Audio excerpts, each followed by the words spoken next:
थार के क्षेत्र के अंदर धीरे धीरे महिला शिक्षा में जो है बढ़ोतरी हुई है, बालिकाओं की शिक्षा में बढ़ोतरी हुई है। नए नए क्षेत्र जो है जोखिम भरे, उसमें भी महिलाएं आगे आ रही है।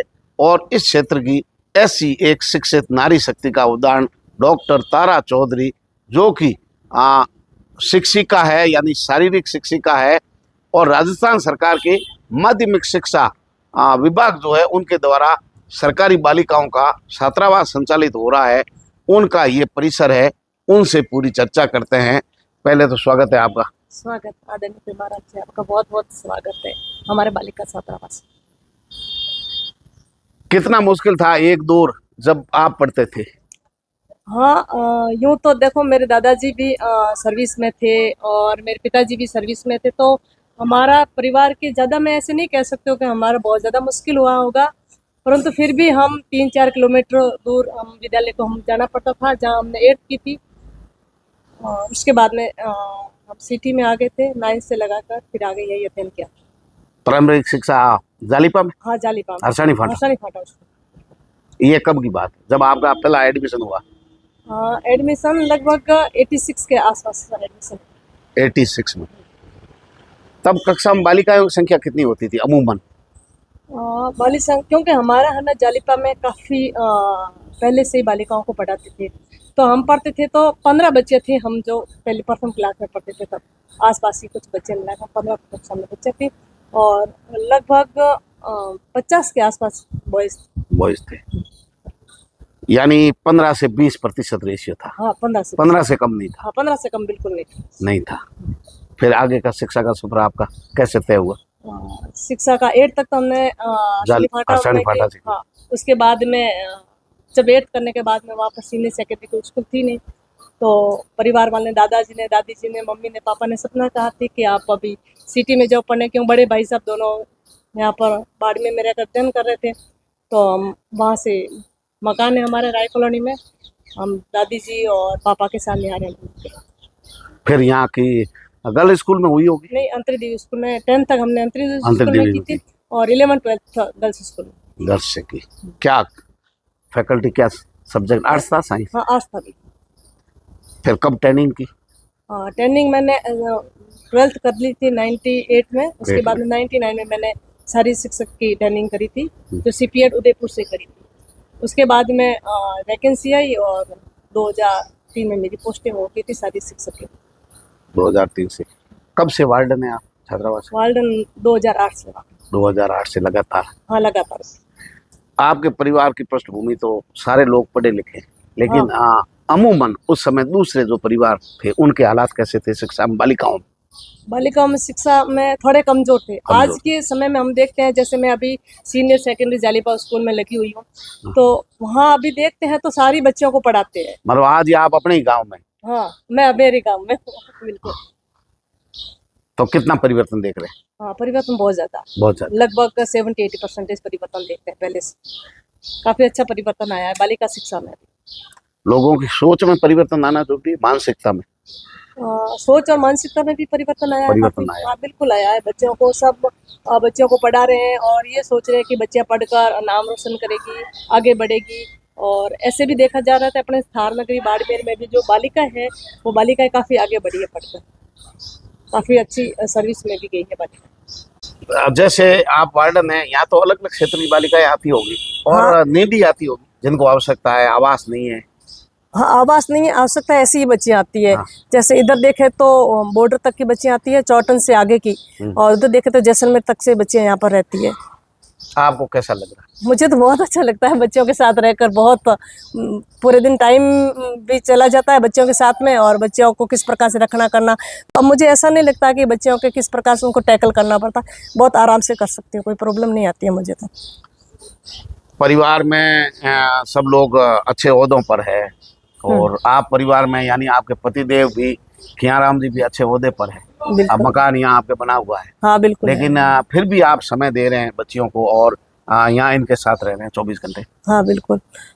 मुझे अच्छा लगता है। मुझे जब मैं पढ़ाई करती थी तो मेरे बड़े भाई साहब को ये कहती थी कि मुझे तो बालिका छात्रावास ऐसा कुछ हो जिसमें मैं है ना वहाँ पर वार्डन का काम कर सकूँ, क्योंकि मेरे पिताजी भी किसान छात्रावास है वहाँ पर, हेमाराम जी लंबे समय तक वहाँ पर वार्डन का कार्य किया था। उनको देखकर मुझे बड़ा अच्छा लगता था कि वो एकदम एक्टिव रहते थे। सुबह जल्दी उठकर अपना सारा कार्य करते थे और गांव में भी आते थे तो शनिवार को आते थे, रविवार को वापस चले जाते थे और सुबह जल्दी उठ कर चले जाते। तो शुरू से ही मैंने यही देखा था कि मैं इस प्रकार से मैं भी कार्य करूं कि हम भी अपना समय पर सारा कार्य कर सकते हैं और किसी बच्चों का सहयोग कर सकते हैं, किसी बालिकाओं को आगे बढ़ा सके। इस प्रकार शुरू से ही मेरे मन में था। आपके पिताजी यानी आदरणीय हेमाराम जी के परिवार में सब अच्छे ओहदों पर हैं, हाँ, लेकिन आप वार्डन के रूप में काम कर रहे हैं, तो हेमाराम जी जब मिलते हैं हाँ, तो उनको तो बहुत अच्छा लगता होगा। हाँ, कि जो काम मैंने किया वो मेरी बेटी सही तरीके से कर रही है। हेमाराम जी के विचार। हाँ, पिताजी यहाँ आते हैं ना तो कहते हैं कि मैं बाड़ में भी जब भी जाता हूँ यहाँ पर किससे मिलने, तो कहते हैं कि आपका अच्छा, आपकी बेटी को तो हम तारा जी को तो जानते हैं, तारा को जानते हैं, ऐसे तो थोड़ा अच्छा लगता है कि पिताजी का कार्य उनकी तरह तो हम नहीं कर सकते हैं, क्योंकि उन्होंने तो बहुत अच्छा किया था। वो एक समय था जिस समय में बड़ी परिस्थितियों के अनुसार उन्होंने कार्य किया था और उन परिस्थितियों में एक छात्रावास चलाना बहुत मुश्किल था। उन परिस्थितियों में उन्होंने छात्रावास चलाया। उतना तो हम नहीं कर सकते, फिर भी उनके कदमों पे चलकर कुछ उनकी तरह करने का कोशिश कर रहे हैं। बेटियां कितनी जागरूक है आज के समय में? आप हर जगह आते हैं जाते हैं, वार्डन से काम कर रहे हैं, तो बेटियां जागरूकता कितनी बढ़ी है पहले से अब? पहले से बहुत ज़्यादा जागरूकता बढ़ रही है। काफ़ी बच्चियाँ आगे जाना चाहती है, काफ़ी बच्चियाँ चाहती है कि हम ऊंचे पद पर जाए, अच्छा कार्य करें और हमारे समाज और परिवार को साथ लेकर चले। ऐसी कुछ बच्चियों में काफ़ी ऐसी भावनाएं रहती ये बड़ी चीज है, परिवार को साथ लेकर के चले। हाँ, मैं तो बच्चों को ऐसे ही कहती हूँ कि पहले परिवार रहता है। अगर आप परिवार का मान सम्मान नहीं कर सकते, अपने समाज का मान सम्मान नहीं कर सकते हो, तो फिर और कहीं मान सम्मान नहीं होगा। आप सोचते हो कि वहाँ पर चले जाएंगे हमारा मान सम्मान, और कहीं नहीं होगा। अगर परिवार में पहले मान सम्मान है तो आपका पूरा समाज मान सम्मान करेगा, और समाज मान सम्मान करेगा तो आपका पूरा जो है वो सारे लोग आपका मान सम्मान करेंगे, आपको आगे बिठाएंगे। शिक्षा के साथ संस्कार और परिवार को साथ लेकर चलना एक सफल जीवन के लिए बहुत जरूरी है। हाँ, बहुत ज़रूरी है। अगर अपन परिवार को साथ लेकर अगर नहीं चलते हैं तो मैं देखती हूँ कि आप बहुत पीछे चले जाओगे। परिवार के बिना, समाज के बिना दुनिया में कुछ भी नहीं है। परिवार है, परिवार में जैसे आपके परिवार, जैसे अपने जेठ है, उनके सारों में ही जो सासू ससुर है और देवर वगैरह सारों को साथ लेकर अपन चलते हैं परिवार में, तो वो बहुत अच्छा रहता है। तो मैं एक सवाल आपके पारिवारिक की पूछ लेता हूँ। आपके ससुराल पक्ष में भी ज्यादातर हाँ, नौकरी कर रहे हैं, बिल्कुल, और जो नहीं कर रहे हैं उनके बेटे बेटियां बहुएं नौकरी करने लग गई। बिल्कुल, मतलब पूरे परिवार में लगभग एजुकेशन का माहौल। हाँ, बिल्कुल, जबकि एकदम साधारण परिवार।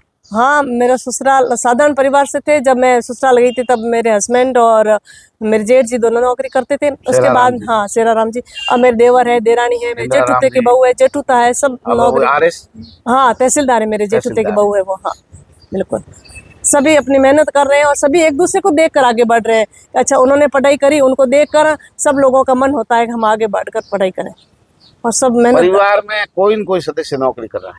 हाँ, बिल्कुल, सरकारी सेवाओं में। सरकार सेवा में। आप पूरे मतलब दादे के परिवार को हाँ, अगर देखा जाए, हाँ, आपके ससुराल में, ससुराल बिल्कुल सब नौकरी, एजुकेशन में ज्यादा एजुकेशन। हाँ, ये एजुकेशन का प्रभाव शिक्षा के माध्यम से ही तो आगे बढ़े। हाँ, शिक्षा के माध्यम से आगे बढ़े।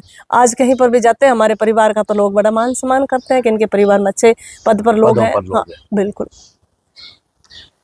अब बालिका शिक्षा में क्या सुधार की गुंजाइश है, क्या करना चाहिए? बालिका शिक्षा में अभी तो जैसे ग्रामीण परिवेश में देखा जाता है तो कुछ जैसे बालिकाओं को 8th पास करवा के छोड़ा दिया जाता है, तो उनको थोड़ी आगे की शिक्षा है। जैसे ऐसे हॉस्टल है तो काफ़ी हॉस्टल भी सिटी में भी बनी हुई है, और अभी पंचायत समिति के लेवल पे भी ऐसी हॉस्टल है, वहाँ पर भी छात्रावास है। तो वहाँ छात्रावास में बालिकाओं को शिक्षा देकर आगे पढ़ा सकते हैं। और आजकल तो हर जगह सीनियर सेकेंडरी, यानी कि अब 3 किलोमीटर से ज़्यादा तो बच्चों को दूर जाना ही नहीं पड़ेगा, सीनियर सेकेंडरी स्कूल सब जगह मिल जाएगी। सरकार भी तो अच्छे प्रयास कर रही है, जैसे ये बालिका छात्रावास है, ये सामने आपके छात्रावास कस्तूरबा, हाँ, कस्तूरबा छात्रावास, और हर जगह इस तरीके से विवेकानंद मॉडर्न स्कूल है, आवासीय छात्रावास, नवोदय विद्यालय, हर जगह सरकार की भी तो अच्छे प्रयास है। लोग फायदा नहीं उठा रहे हैं या जागरूकता की कमी अभी भी? कुछ जागरूकता की कमी मुझे लग रही है। फायदा तो सब कुछ उठाना चाहते हैं, लोगों को इतना पता नहीं है। और जैसे आप मीडिया कर्मी हो तो मीडिया कर्मी के द्वारा इन चीज़ों को आगे बढ़ाया जाके इस प्रकार की छात्रावास है जिसमें आप बालिकाओं को आगे बढ़ाकर आगे बढ़ा सकते हो। ये जरूरी। ये जरूर जागरूकता हर जगह जागरूक जाए। जरूरी। हाँ तो जो पढ़ाना सब कुछ चाहते हैं। जैसे मैं जालीपा सीनियर सेकेंडरी में लगी हुई हूँ, तो यहाँ आसपास के लोग में देखना है, हर जाति के लोग अपने बच्चों को बहुत अच्छे से आगे बढ़ाना चाहते हैं, पढ़ाना चाहते हैं। और वो लोग कहते हैं पेरेंट्स आकर कि हमारे बच्चे आगे पढ़ाई करें और बहुत आगे बढ़े। बस योग्यता के आधार पर कोई भी अपना कैरियर निर्माण कर सकता है, अपने बच्चों का भविष्य तय कर सकता है। बिल्कुल। यहाँ किसी प्रकार का कोई भेदभाव नहीं है, नहीं, शिक्षा में किसी प्रकार का सबको भेदभाव। समान अवसर। बिल्कुल समान। ये एक पहला मौका। हमारे भी छात्रावास में सब जाति की बच्चियां रहती है, इसमें सब बहुत अच्छे आराम से रहती है। और ऐसा नहीं लगता है कि हम अलग अलग परिवार से आइए, बच्चियां सब आराम से एक दूसरे के साथ रहती है, ये बड़ी मिलजुल कर रहती है। हाँ बिल्कुल। ये नई सोच का परिणाम है लोगों की अब तो ऐसा भेदभाव तो मुझे कहीं लगता ही नहीं है कि किस प्रकार का कोई भेदभाव ऐसा मुझे कभी नहीं लगता है। अब अगर निजी स्तर पर भी काफी प्रयास हो रहे हैं शिक्षा में, निजी स्तर पर भी, सरकारी स्तर पर भी हो रहे हैं, लोग भी जागरूक हो गए, निजी छात्रावास भी आगे आ रहे हैं, स्कूलें आ रही है, शिक्षा के अंदर बेहतर आ रहे हैं। लेकिन फिर भी अभी भी लड़कियों की संख्या कम है हर क्षेत्र में। क्या कारण? कुछ जागरूकता होगी इसके कारण। और कुछ लोग ये भी चाहते हैं कि जैसे 12th करवा दी है, 12th तो आजकल ग्रामीण क्षेत्र में हर किसी बच्चे को हो जाती है, उसके बाद में आगे पढ़ाने का थोड़ा यूँ सोचते हैं कि बच्चियाँ बस 12th कर ली है और इनकी शादी कर देंगे। और आजकल थोड़ा ऐसा प्रभाव भी हो गया है कि कहीं कहीं बच्चे जैसे ये रील्स वगैरह बच्चियाँ बनाती है, तो हाँ सोशल मीडिया का दुष्प्रभाव है, तो लोग सोचते हैं कि कहीं हमारी बच्चे दुष्प्रभाव में ना फंस जाए, तो हो सकता है आगे नहीं भेजते होंगे, ये भी कारण हो सकता है कुछ। उनके लिए क्या संदेश है आपकी तरफ से, जो भटकाव हो रहा सोशल मीडिया, दिखावा, शहर की जो कलुषित संस्कृति है, या ढाबे हैं, गोल केबिन बने हुए हैं, बच्चे भटकाव ज्यादा हो रहे हैं, खास करके ग्रामीण क्षेत्र की लड़कियां चक्का चौध में आते ही उनकी राह भटक जाती है। बिल्कुल, बहुत ज्यादा। आपका क्या? मैं ये कहता हूँ, यहाँ जैसे ग्रामीण परिवेश की यहाँ सिटी में आती है बच्चियाँ, उनके कुछ देखा हुआ नहीं है, पेरेंट्स के पास भी इतना पैसा नहीं होता है कि बच्चों को हर तरीके हर चीज़ें दिला दे।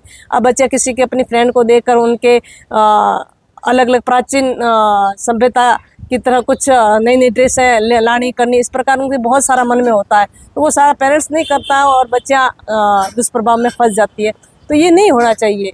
इस प्रकार के पेरेंट्स को ध्यान रखना चाहिए, जहाँ पर बच्चा कहाँ रह रही है, कहाँ कैसे पढ़ाई कर रही है, आप बच्चों को जहाँ छोड़ रहे हो वो कैसा छात्रावास है या फिर कहीं निजी अपना रूम लेकर रह रही है, तो उनका पूर्णतया रूप से उनका बच्चों का ध्यान रखना चाहिए। मैं ये सबसे अच्छा तरीका तो आवासीय छात्रावास। बिल्कुल, आवासीय छात्रावास यहाँ देख रहे पेरेंट्स की तरह हो रही है। बिल्कुल पेरेंट्स की तरह यहाँ पर पेरेंटिंग यहाँ हो रही है। कोई बच्चियाँ फोन तक नहीं रखती हमारे यहाँ तो, और किसी का काम होता है तो हम फोन पे बात करवा देते हैं, बस इससे ज्यादा बच्चों का फोन का कोई मतलब ही नहीं रहता है। अब बहुत सारे देखे कि सोशल मीडिया पे बच्चे पढ़ सकते हैं या सोशल मीडिया के, तो मैं तो कि जितना बुक से पढ़ सकते हैं इतना सोशल मीडिया में इतना कुछ नहीं है कि सोशल मीडिया में पढ़कर ही बच्चे आगे बढ़ेंगे, ऐसा नहीं है।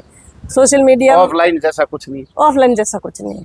बुक्स वगैरह सबसे ज़्यादा अच्छी रहती है। ऑफलाइन जाओ और ऑफलाइन में जाकर वहाँ पर कोचिंग वगैरह अगर करनी चाहे तो कोचिंग भी किसी चीज़ का, self study is the best. नौकरी के अवसर घटे हैं या योग्य लोगों की कमी आ रही है, क्या मानना आपका? नौकरी के अवसर तो उतनी है, पहले जितनी है उतनी ही वैकेंसी आती है, पर आजकल जो लोग ज़्यादा पढ़ रहे हैं तो उसके कारण बहुत सारा बेरोजगारी ज़्यादा फैल रही है इस कारण। और सब लोग ये चाहते हैं कि हम सरकारी नौकरी में ही जाए, पर इसके अलावा प्राइवेट धंधे भी बहुत सारे अच्छे से, अगर अच्छे से कोई करना चाहते हैं तो प्राइवेट धंधे भी कर सकता है। अब सारे लोग अगर सरकारी नौकरी के पीछे भागे तो बेरोजगारी तो बढ़ेगी। पदों की संख्या सीमित। हाँ, पदों की संख्या सीमित है, लेकिन रेशियो पॉपुलेशन के पद तो आ रहे हैं, उसी अनुपात में आ रहे हैं, अनुपात में आ रहे हैं, जनसंख्या बढ़ी, अवसर बढ़े, पद बढ़े, बिल्कुल। योग्य लोगों का चयन आज भी हो रहा है। हाँ, योग्य, जो मैं तो कह रही मन लगा के जो व्यक्ति पढ़ रहा है ना और रेगुलर 2 साल का 3 साल तक तैयारी करा, तो उसका सिलेक्शन अगर कोई एक परीक्षा में रह लेता है तो अगली परीक्षा में हो जाता, अगली नहीं तो उससे अगली परीक्षा में उसका सिलेक्शन होता है। ऐसा नहीं है कि योग्य व्यक्ति है और वो तैयारी करा उसका सिलेक्शन नहीं होता, तो सिलेक्शन जरूर होता है उस व्यक्ति। पढ़ना आसान है?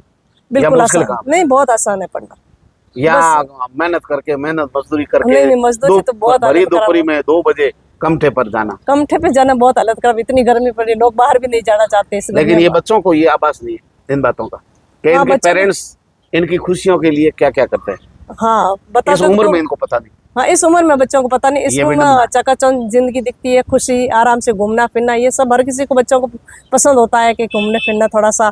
तो ये मजदूरी वाला बच्चों को इतना पता नहीं चलता है कि हम इस प्रकार से अगर नहीं पढ़ाई करेंगे तो फिर आगे इतना नहीं बढ़ पाएंगे। एक जमाना था मोटिवेशन के लिए या किसी पढ़े लिखे को अफसर अधिकारी को लाना होता था बच्चों के लिए, तो सीमित लोग होते थे। हाँ, सीमित होते थे। आज तो हर जगह प्रतिभाएं शानदार, अच्छे रिजल्ट हाँ, दे रहे हैं, अच्छे रिजल्ट दे युवा अधिकारी बन रहे हैं, बिल्कुल बिल्कुल। बेटियां अच्छा काम कर हाँ, रही है, नाम कमा रही है बिल्कुल सही। हर क्षेत्र के अंदर। हम्म।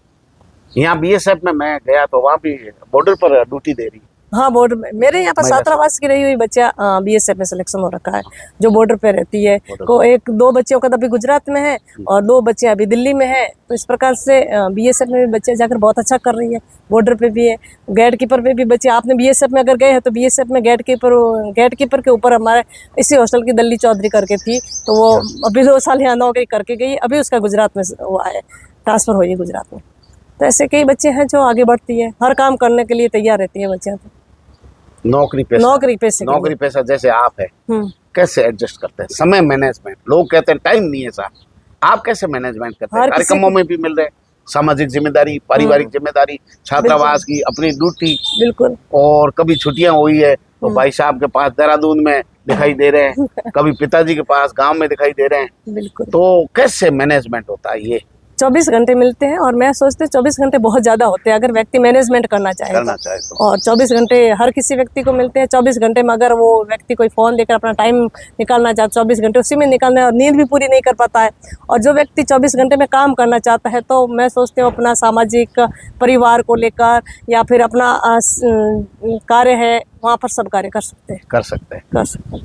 गरीबी का रोना रोना, गरीबी में कोई पैदा हो सकता है, अगर गरीबी में मरे तो बुरा है, बिल्कुल। माँ बाप तो किसी के भी गरीब हो सकता है, लेकिन आपने जिंदगी भर में क्या कमाया? अब व्यक्ति को टाइम तो खूब मिलता है, अब वो उसको लगता है कि कुछ बच्चे ऐसे भी आते हैं कि हमारे पेरेंट्स गरीब हैं और हम पैसे कहाँ से लेकर, पैसे कितनी कहाँ जरूरत है। आप मन लगाकर पढ़ाई करो ना, अगर 7-8 घंटे रेगुलर पढ़ाई करो, एग्जाम नजदीक आए तो 10 से 12 घंटे पढ़ाई करो तो सिलेक्शन श्योर है।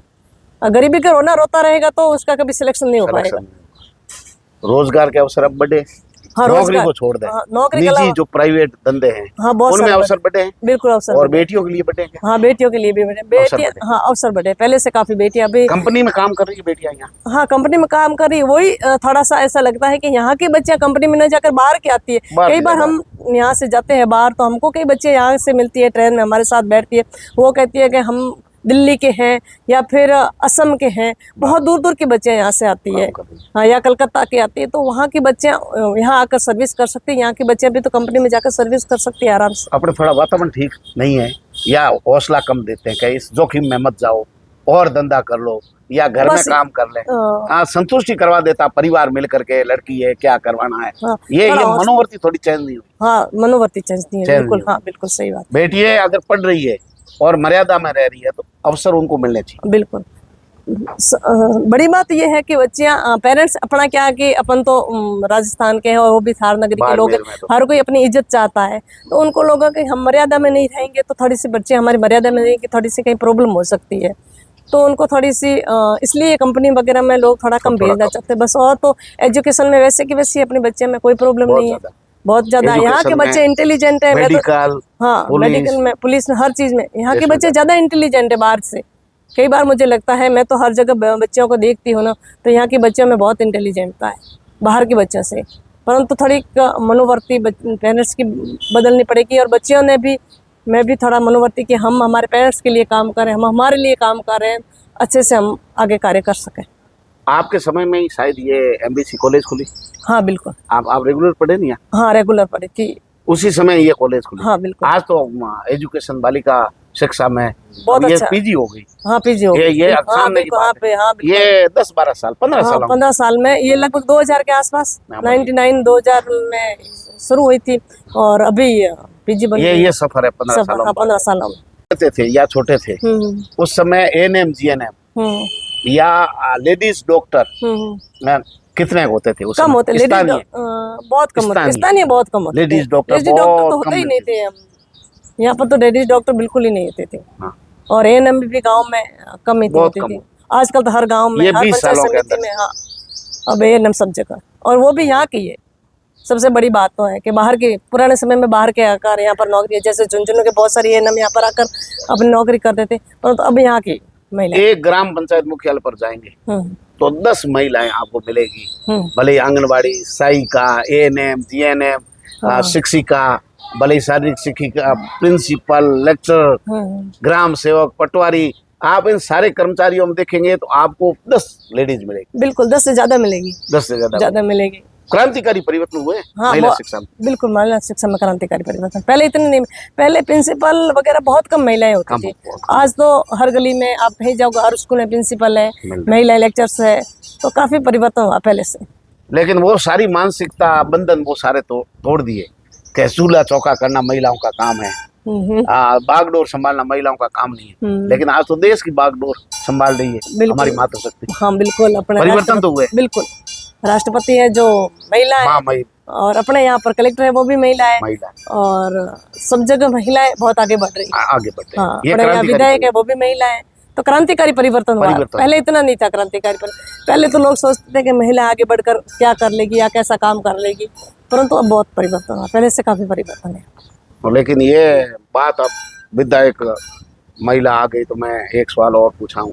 मदन कौर जी जिस समय इस क्षेत्र में आए, मदन कौर जी जब राजनीति में आए इस क्षेत्र में, तब तो महिलाओं के लिए बहुत कठिन काम था, लेकिन उन्होंने राजनीति में सफलता के झंडे गाड़े। बिल्कुल, मदन कंवर जी, एक बार हम बैठे थे मदन कंवर जी के पास, तो उन्होंने अपने राजनीति के बारे में मुझे काफी कुछ बताया था। उन्होंने ये भी कहा कि जब हम गांव में वोट मांगने के लिए जाते थे, मैं अकेली महिला, और वो भी वहाँ महिला जाने के बाद में, जैसे अपने गाँव में गुडाल होती है बात, तो गुडाल में जेंट्स होते थे, उनके बीच में अकेली महिला, और मुझे थोड़ा सा वो असहज लगता भी था कुछ। उसके बावजूद भी जब लोग भी टिकट टिप्पणी करते हो, एक महिला के बारे में कितनी टिकट टिप्पणी हो सकता है उस टाइम टिकट टिप्पणी तो रूढ़िवादिता तो करते ही होंगे, परंतु वो बहुत अच्छे अपने राजनीतिक क्षेत्र में बहुत आगे बढ़े, और उन्होंने बहुत अच्छा किया महिलाओं के लिए। अभी मैं अमृता कौर जी का इंटरव्यू लेके आया तेजर मीडिया पर, हाँ, और वो बता रहे थे 1958 में उनकी नौकरी लगी। अच्छा। और उस समय सबको बुलाया था कि आओ 10वीं पास कोई महिलाएं है क्या। तो 3 महिलाएं 10वीं पास मिली, उनका कहना था। अच्छा। उनमें से जाट समाज की पहली के मैं ही हूँ जो 10वीं पास थे उस समय। अच्छा। मतलब आप देखो 58 से लगाकर आज तक कितने परिवर्तन आ गए। आज 50% बालिकाएं, यहाँ तक कि सरकारी स्कूलों में देखते हैं कहीं बालिकाएं ज्यादा है। हो सकता है बच्चे शहर में पढ़ा दिए हो, हाँ निजी स्कूलों में, और बालिकाएं देख रहे हैं तो 60% बालिकाएं। बिल्कुल, बहुत परिवर्तन है। मतलब सारी बच्चियों को पढ़ा रहे हैं आज, गरीब हो, अमीर हो, जाति धर्म क्षेत्र से ऊपर उठकर। हाँ बिल्कुल, पहले से भी काफी अभी परिवर्तन, काफी परिवर्तन।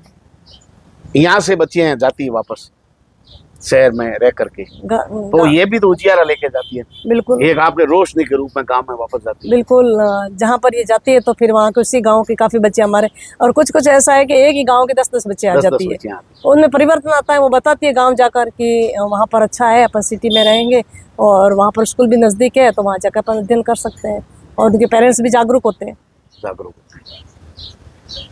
लेकिन अभी भी ऐसा है कि बालिकाओं जल्दी स्कूल छोड़ा रहे, ये दल से जल्दी छुड़वा देते हैं, कहीं या बाल विवाह हो जाता है कुछ जगह। अभी बाल विवाह पहले तो जैसे हम छोटे थे उस टाइम तो बाल विवाह ज्यादा हुआ करता था, आजकल काफी कम हुआ है, पहले से काफी कम में बाल विवाह होता था कहीं कहीं, बहुत कम। लेकिन मातृशक्ति के संघर्ष की कहानी है, कहीं कहीं सुनते हैं, देखते हैं।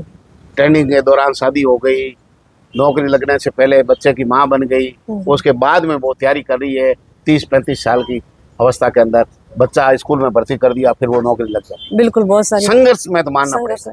हमारे यहाँ की एक बच्ची है, मुसलमानों की बच्ची है, जो जैसलमेर की है, उसने 10th का एग्जाम दिया, और उसकी मम्मी ने भी 10th का एग्जाम दिया। उन्होंने वो प्राइवेट वाला एग्जाम दिया था, तो मैंने कहा रिजल्ट आया तब आप दोनों मेरे पास आना। तो ऐसा परिवर्तन बहुत सारा आता है कि बेटी भी अगर 10th का एग्जाम दे रही है, उसकी मम्मी भी 10th का एग्जाम दे रही है, तो ये परिवर्तन नहीं है और क्या। ये बेटी से शिक्षा ग्रहण की मान है। बिल्कुल, कि मुझे भी शिक्षा ग्रहण करनी चाहिए। हाँ बिल्कुल, कहीं न कहीं उनके मन में ऐसा आभास हुआ। बिल्कुल, आभास हुआ कि बेटी पढ़ रही है लेकिन मैं अनपढ़ रही हूँ, तो उनका भी आभास है। और वो अच्छे परसेंटेज, वो कह रहे हैं कम से कम 80% तो बन सकते हैं मेरे, काफी अच्छा बेटी की तरह सीख रही है और आगे बढ़ रहे हैं। तो ऐसे परिवर्तन बहुत जगह आ रहे हैं। बुजुर्ग लोग जो है गांव में बैठे हैं, और खासकर दिहाड़ी क्षेत्र में, दूर दराज, और जिन्होंने एजुकेशन बहुत कम पाई, उनके दर्द ज्यादा है कि हम नहीं पढ़े लेकिन हमारे बेटे बेटियां पढ़े। बिल्कुल, उनमें ज्यादा आई है। बिल्कुल, कई लोग कहते हैं कि हमको पढ़ाते थे, हम भी नौकरी करते थे, तो वो नहीं पढ़कर वो अपने बच्चों को पढ़ा रहे हैं, और उनके बच्चे अच्छी जगह सर्विस कर रहे हैं। अब बेटे बेटी में कोई भेद नहीं रहा। नहीं, बिल्कुल पहले भी इतना तो भेद मेरे अनुसार तो नहीं था कि अपने यहाँ समाज में इतना भेद था, परंतु अब तो बिल्कुल भेद नहीं है। अब नहीं। बेटे बच्ची को बराबर समान अवसर मिल रहा मेरे को तो लगा सामने आने पेरेंट्स अपनी बेटी का ज्यादा है। बेटी कहना का ज्यादा मानता ध्यान रहे। आजकल ये है, ज्यादा बेटी कहना लाडली मानते हैं। ज्यादा है। अगर लड़का और लड़की दोनों है और बेटी कह देगी पापा ऐसे करना, मम्मी ऐसे करना, मेरे अनुसार वो कहेंगे कि बेटे के लिए वैसा करेंगे, ना कि बेटा कहेंगे। तो भेदभाव तो खत्म हो गया, ऐसा कुछ नहीं भेद। अब तो घर की लक्ष्मी मानने लगे। बिल्कुल अच्छे से, अब कोई मामला ऐसा नहीं है। ऐसा मामला नहीं है। सामाजिक कुर्तियां धीरे धीरे टूट रही, क्या मान रहे हैं हाँ, आप? बहुत सारी टूट रही है, पहले से ज्यादा अब टूटी है। जैसे अभी जो अपने ओसर मोसर होता था वो भी कम हो गया है काफी जगह। अभी तो एक टाइम शायद हलवा और चना भी कर दिया अब है, सावधान नहीं करती। साधारण कर दिया। साधारण तो जैसे दूर के लोग आते हैं ना, तो उनको वो भोजन तो कराना ही भोजन तो पड़ता है, करवाना ही पड़ता लेकिन है। साधारण करवा साधारण करवा दिया, ये सबसे अच्छी बात है। बढ़िया। हाँ, और तो नशा विरोधी भी चल रहा है। हाँ, और नशा विरोधी तो अभी ऐसा भी आ रहा है प्रयास सरकार चल के रहे हैं। द्वारा। हाँ, प्रयास चल रहा है सरकार के द्वारा। ये भी कहा जा रहा है कि कहीं पर भी अगर इस प्रकार का चलता होगा तो हम उसके ऊपर कार्यवाही करेंगे।